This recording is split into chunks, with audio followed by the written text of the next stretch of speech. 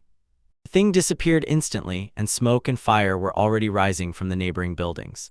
Meanwhile, a bunch of monsters fill the streets and everyone panics, rushing to hide. Zweig shouts that they are really in trouble, the odds are completely against them, but the knight nearby says, "Focus and hold the line." Siluria steps forward and loudly shouts that everything is fine, she will protect Tilty. No matter what happens, Tilty can only watch and also call her name. One of the bandits in masks rushed forward, shouting to them, "Die for Lord Valga," when suddenly a giant head made of energy falls from the sky and everyone on the battlefield freezes in shock. Siluria raises her eyes wide open from the enormity of the attack and suddenly realizes she definitely knows what it is. Black Dragon's fiery slash strikes the ground with insane force, scattering everything around. The explosion leaves a huge smoking crater in the middle of the street and throws the bandits in all directions. Seeing who stands there, Siluria cannot contain her joy and bursts out in an excited scream. Tilty shouts Solda's name, and Siluria inspiringly encourages her older brother. He finally appears, fully ready for battle. Sol just stands with those dark marks on his face and throws a confident smile, as if he has already won. The bandits explode and start shouting at the child for interfering with their plans. But Saul didn't even flinch. He simply raised the blade high and commanded the spirit in the sword to answer him. He releases a gigantic flash of the ice wolf, frozen energy tears everything around. Sold rushes like a shadow, breaking right through a group of enemies and scattering everyone in his path. Hartman's knights began screaming wildly with joy, and Siluria dashed forward with a wide smile on her face. When the ice crystals settle, she jumps straight into Sol's arms to hug him tightly, and he stands there with the sword. Siluria begins to cry with joy because she is so happy that he is okay, and Sol just gently smiles and says he apologizes for making everyone worry, especially Tilty. The rest of the group closely surrounded him, and Zweig and Ani loudly exclaimed how glad they were that he finally woke up and was back in the fight. Sold looks at his friends and tells them he just feels relieved Siluria and the others are safe. Zweig says those final moves were crazy, but Audra is even more shocked that the sword didn't even break after such power. Ray looks at the aftermath with a quiet, calm smile and says that finally it's all over. He seems to just nod and says he saw how everything happened, and Siluria watches them both with a huge smile. The sword itself is simply incredible. It can withstand the icy frost of the ice wolf and the flame of the black dragon without breaking, that's why. Sold raises the blade high so everyone can see and explains that this weapon is specially made for the Majin style. He stands proudly and tells the knights that this sword is one of a kind in the whole world. Seleuria almost jumps for joy, happily telling Frey that she really made the best sword just as she promised. Frey notes that it's not just about the weapon. She tells Sold that his own techniques have also become much stronger, and Sold agrees that the sword is truly very reliable. But everything changes instantly when a worried expression appears on Light's face. He wonders why Imagine even came here. Nearby, the city is being destroyed, fires are breaking out everywhere, and the knights rush to tame the chaos. So Heinz watches the smoke curling over the rooftops and suddenly decides he must immediately return to the young master. Audrey notices that Valgyr's soldiers are turning into Magins and wonders if their leader is behind this, which causes. He realizes with horror that Debbie Hip's family might be pulling the strings, but suddenly Seleuria screams she has seen a glimpse of the future. Light calls her while she sobs. Her clairvoyance shows her something that clearly terrifies her. She says that the whole city is in trouble and life here is under serious threat, and because of this Soul can't hold on and asks what exactly she sees. In her vision, a huge shadow with glowing eyes appears over the houses as if it is about to engulf everything. The soldier raises his sword with a determined look. He is ready to use his strength to cut through everything coming at them. Meanwhile, in the main noble estate in the city, clouds began rolling over the rooftops. Someone rushes through the corridors with a sense of urgency. Boots clatter on the floor as he hurries to the office. Someone kicked open the large double doors with a loud bang.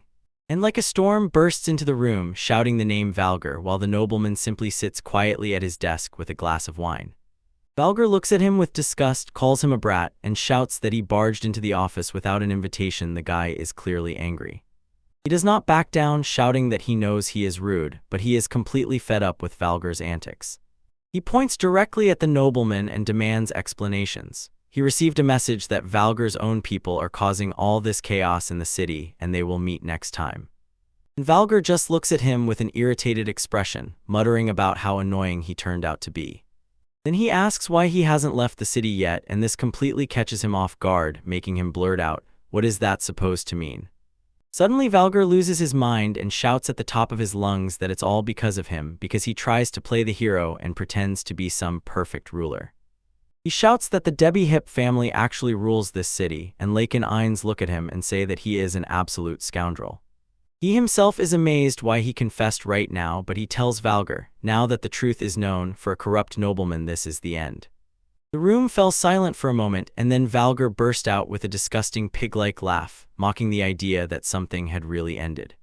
He says that everything is actually just beginning, and looking at the sweat running down the Einstein's faces, they begin to understand. Something huge is about to happen.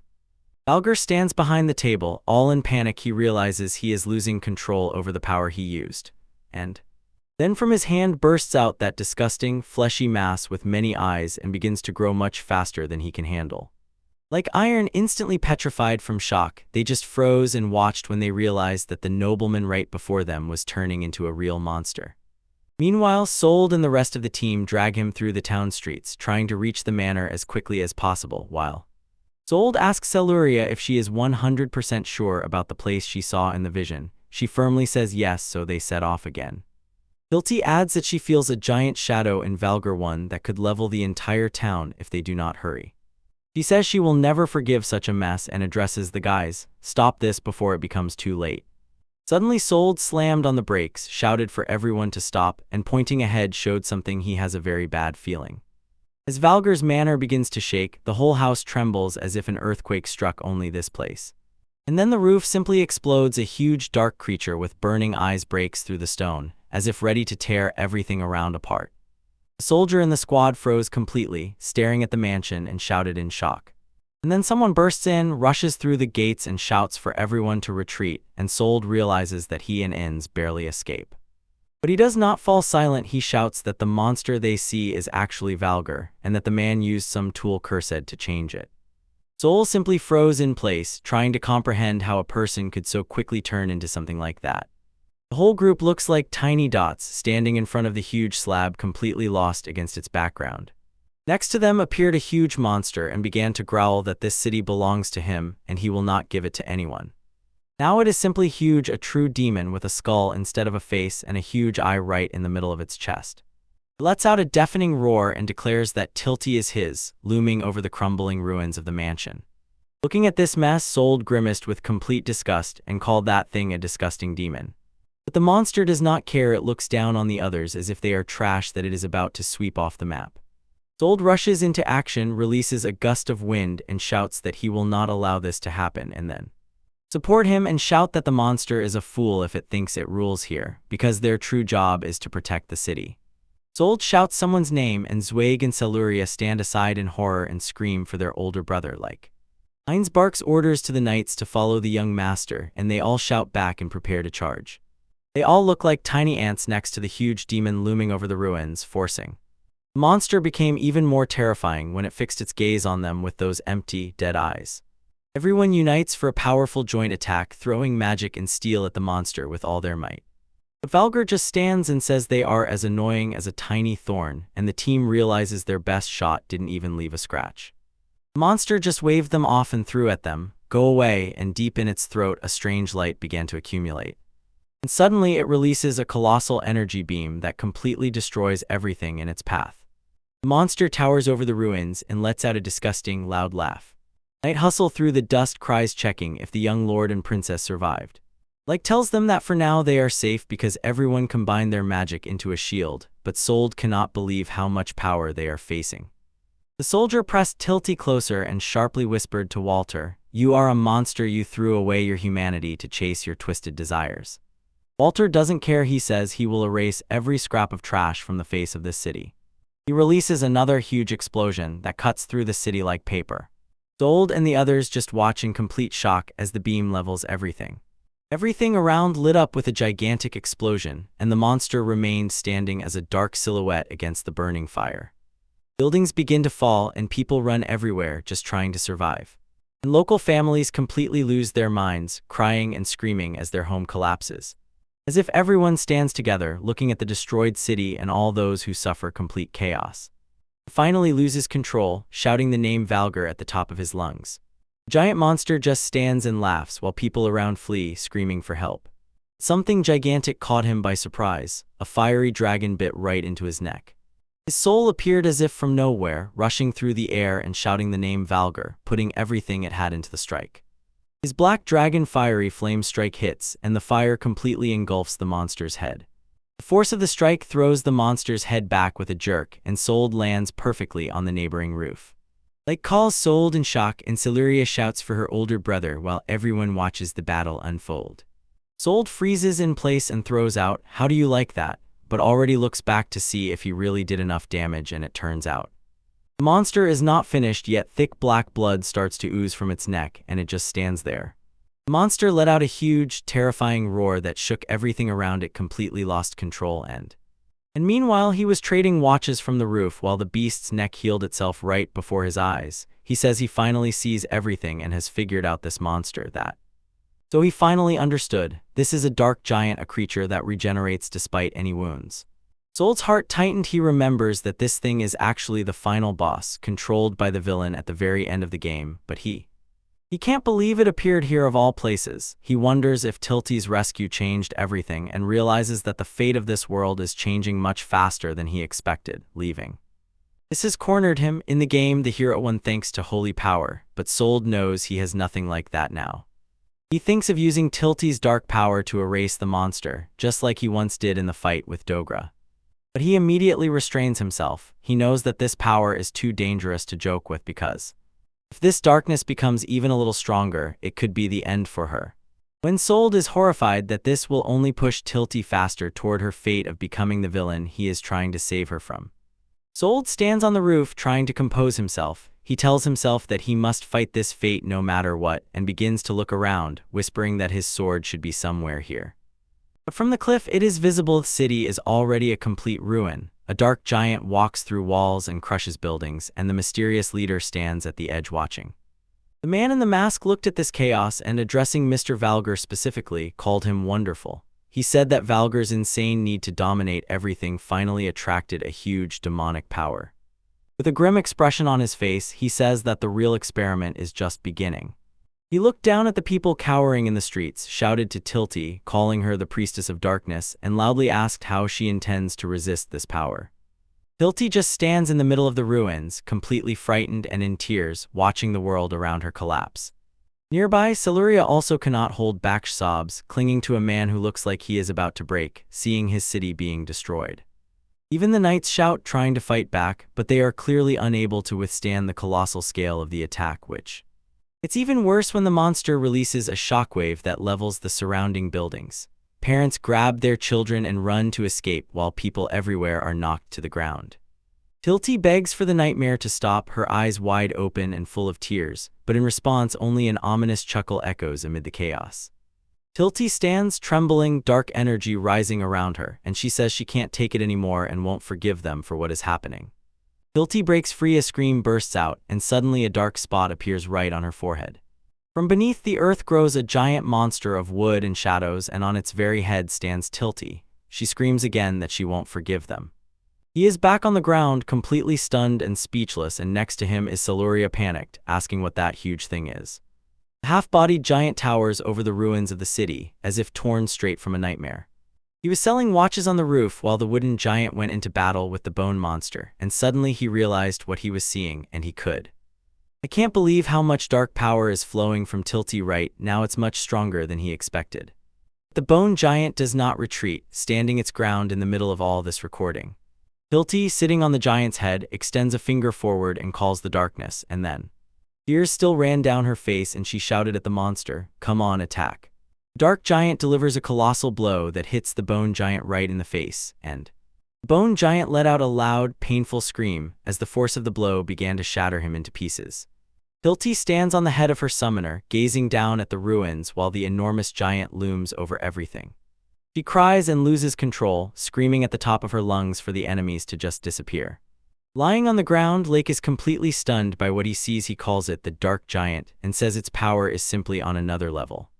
He notices that every time the Dark Giant even slightly touches an enemy, pieces fly off the Valgar monster. Like a miracle, the power of darkness that erases everything has become even stronger while the Bone Giant continues to scream in pain.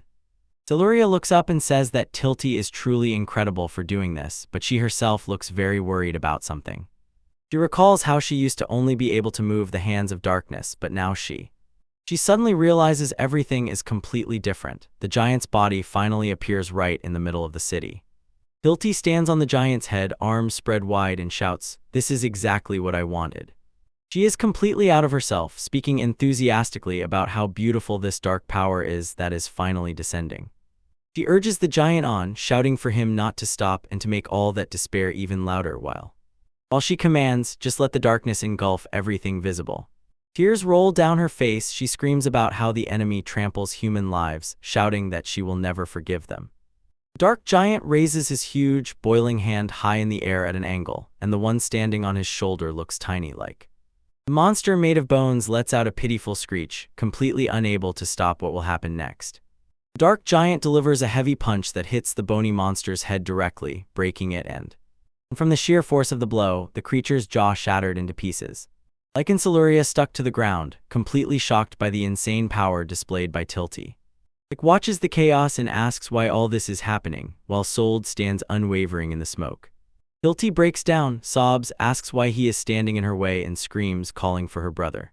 Sold only whispers Hilti's name, standing in the middle of the crater with a drawn sword, and he tells her that she needs strength to never lose the reason to live, and promises that he will not let her fall into darkness.